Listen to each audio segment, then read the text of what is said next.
वार्ता से पहले ईरान का बड़ा बयान आया है। अमेरिका की शर्तों पर बात संभव, इजरायल की शर्तों पर बात नहीं होगी, ईरान ने कहा है। यूएस फर्स्ट मंजूर, इजरायल फर्स्ट मंजूर नहीं है, ये ईरान की तरफ से कहा गया है। इस बात के बहुत सारे अर्थ हैं कि यानी अमेरिका अगर अपनी कंडीशंस के साथ बातचीत के टेबल पे आता है तो बातचीत आगे बढ़ेगी।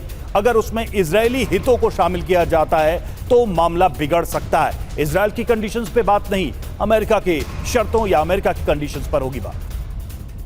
बहल सर, ये तो अजीब सी शर्त है, मतलब मेरे हिसाब से ऐसा कैसे हो सकता है कि इजरायल के इंटरेस्ट को अमेरिका प्रोटेक्ट ना करे?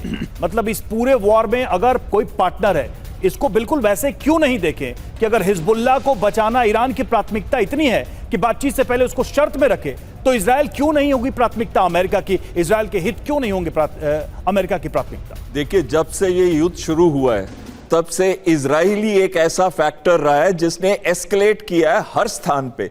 चाहे वो रिफाइनरीज के ऊपर हमला था, पार्स गैस फील्ड पे हमला था, न्यूक्लियर इंस्टॉलेशंस पे हमला था, तो कहीं ना कहीं इंफ्रास्ट्रक्चर, रेलवे लाइंस पे हमला था। सब जगह पे इजराइल ने एस्केलेट किया है और युद्ध को भीषण स्थिति पे लेके आए हैं। तो इजराइल के ऊपर इस समय उनका विश्वास या ट्रस्ट बहुत कम है।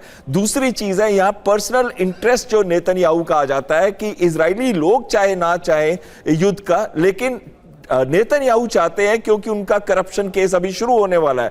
तो कहीं ना कहीं उनको लगता है कि जितना लंबा ये युद्ध खिंचेगा उतना लंबा नेतन्याहू को फायदा होगा, या कोई ऐसी जीत हासिल कर लेते हैं जिससे हमेशा के लिए उनका नाम लेजेंडरी हो जाए या आने वाले इलेक्शन में अक्टूबर के अंदर उनको भारी जीत मिले। लेकिन यहां पे मैं एक चीज कहना चाहता हूं कि जो एक कुंजी है स्ट्रेट्स ऑफ होर्मुज की, जिससे पूरे विश्व के ऊपर इफेक्ट हो सकता है, वो सिर्फ ईरान के पास है। और कहीं ना कहीं आखिरी चीज, देखिए सर, लेकिन एक जो बात आ रही है, देखिए इस खबर को हम कैसे समझ सकते हैं? ईरान ने क्या कहा है? वेंस मतलब अमेरिका फर्स्ट। अगर जेडी वेंस आगे आते हैं, लीड करते हैं बातचीत को, तो मतलब है कि अमेरिका फर्स्ट, अमेरिका की शर्तों पर बात होगी। और कुशनर विटकॉफ का मतलब है इजरायल फर्स्ट। अगर कुशनर और विटकॉफ इसको लीड करते हैं तो ईरान कह रहा है कि इसका मतलब कि इजरायल के हितों की बात होगी। एक लाइन, एक डिवाइड ड्रॉ किया जा रहा है मनीष, एक डिवाइड ड्रॉ किया जा रहा है बातचीत से ही पहले। जो डेलीगेशन है उसमें ही एक तरीके से फर्क करके बताया जा रहा है। मतलब जेडी वेंस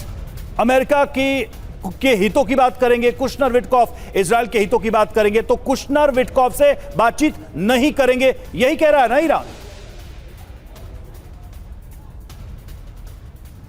बिल्कुल रवि, देखिए सीधी सी बात है, हमें इस बातचीत की उस असली जो कैरेक्टर है उसको समझना पड़ेगा कि अमेरिकी डेलीगेशन में दो तरह के लोग आए हैं। जेडी वांस जो कि उस मागा बेस सपोर्टर्स को लीड करते हैं, जिनका मानना है कि अमेरिका को कोई लंबे समय तक युद्ध में नहीं फंसना चाहिए। और यही कहा भी जा रहा है कि जब इजरायल के प्रधानमंत्री बेंजामिन नेतन्याहू गए थे व्हाइट हाउस में, तो उस वक्त केवल वो अमेरिकी उपराष्ट्रपति ही थे जो कह रहे थे कि नहीं, युद्ध नहीं करना चाहिए।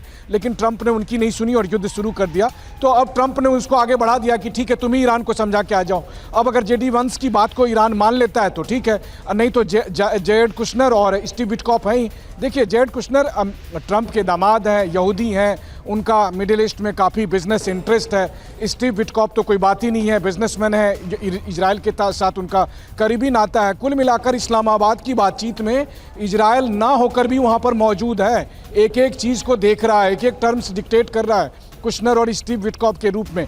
तो अब ऐसी स्थिति में ईरान को इन दोनों के साथ डील करना है, एक अमेरिका फर्स्ट को यानी जेडी वेंस के तरफ। तो जेडी वेंस तो ईरान से कहेंगे कि भाई कुछ तो मुझे दो, ताकि मैं यहाँ से जाकर कह दूँ कि ठीक है युद्ध नहीं होगा, वरना ये सब तो युद्ध के लिए तैयार ही बैठे हैं। देखिए, युद्ध के लिए सब तैयार बैठे हैं, बस अमेरिका के राष्ट्रपति को अपनी जनता को ये कन्विंस करना है कि युद्ध ही एकमात्र विकल्प है। उनको ऐसा नहीं है कि वो ईरान के डर से ये बातचीत कर रहा है या किसी और कारण से। अमेरिका के राष्ट्रपति को, अमेरिका की सरकार को डर सिर्फ और सिर्फ अमेरिका की जनता को है, जहां से उन पर काफी विरोध हो रहा था कि ये युद्ध नहीं करना है, इसलिए उन्होंने उपराष्ट्रपति को बढ़ा दिया। यहां से अगर उपराष्ट्रपति कुछ लेकर नहीं जाएंगे तो ट्रंप कहेंगे कि ठीक है, जब ईरान मान ही नहीं रहा है तो चलो युद्ध करते हैं। ये स्थिति बन सकती है। बिल्कुल मनीष, और दूसरी बात यहाँ पर यह भी है कि ईरान की तरफ से यह भी साफ कर दिया गया है कि वो अमेरिका फर्स्ट को प्राथमिकता देगा, इजरायल फर्स्ट को नहीं।